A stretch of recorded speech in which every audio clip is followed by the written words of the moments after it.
Let's say you pull up to your local game store and see one of the people there using Yarok the Desecrated as their commander. Its ability reads, if a permanent entering the battlefield causes a triggered ability of a permanent you control to trigger, that ability triggers an additional time. That sounds pretty nasty, but what is a triggered ability? A triggered ability is an ability that automatically does something when a certain event occurs or a set of conditions is met. At, when, whenever. These are the words you need to remember when something references triggered abilities.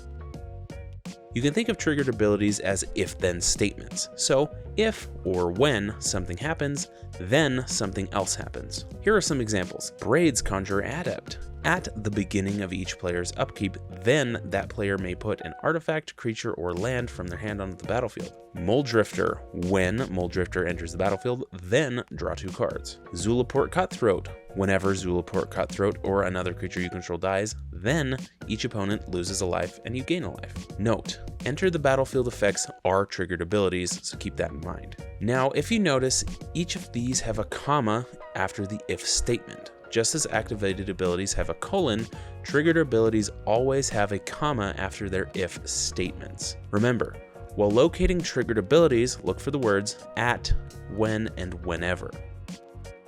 I hope this video helped. Let me know what other rules you'd like me to cover, and I'll see you next week for your weekly dose of magic.